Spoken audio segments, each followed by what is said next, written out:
Hello, नमस्कार. श्री स्वामी समर्थ सर्वांना. तर आज आहे बुधवार.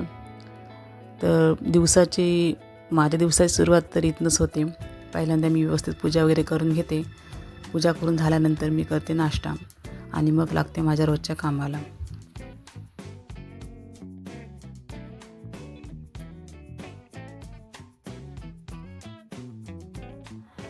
गेल्या 10 ते 12 वर्षापासून मी स्वामींच्या सेवेत आहे.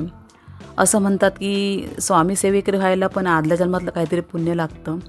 स्वामींच्या सेवेत असल्यामुळे मला भाग्यवान समजते. मी मोठं असं काही करत नाही हो. रोज क्रमशः 3 अध्याय स्वामींचे, 11 माळी स्वामींच्या, दुर्गा सप्तशती 2 अध्याय वाचते. तेवढं करून घ्यायला पण स्वामींची इच्छा लागते. कारण स्वामींच्या इच्छेशिवाय काहीच होऊ शकत नाही. आपण केंद्राची पायरी पण चढू शकत नाही स्वामींच्या इच्छेशिवाय.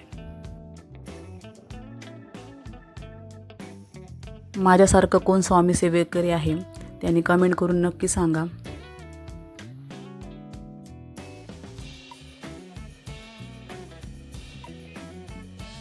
तर मी आता लागली आहे स्वयंपाकाला. स्वयंपाक करतेवेळीसुद्धा मी तारक मंत्र म्हणतच असते आणि कधी माझा तारक मंत्र होईपर्यंत माझा सगळा स्वयंपाक होतो हे मला समजत पण नाही. कारण मी त्याच्यात एवढी गुंग होते ना.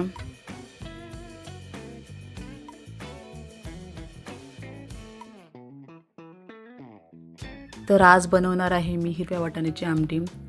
मोठं असं काही नाही, रोजचं डेली जे आहे ते मसाला काढून घ्यायचा आहे, मिक्सरमध्ये बारीक करून घ्यायचं आहे आणि फोडणीला वाटाणे टाकायचे आहेत. त्याच्यात ते वाटण सगळं टाकायचं आहे.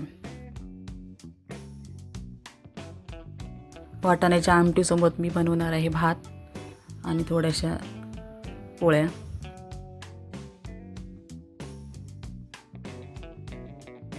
माझे व्हिडिओ जर तुम्हाला बघायला आवडत असतील तर लाईक, शेअर, सबस्क्राईब करा.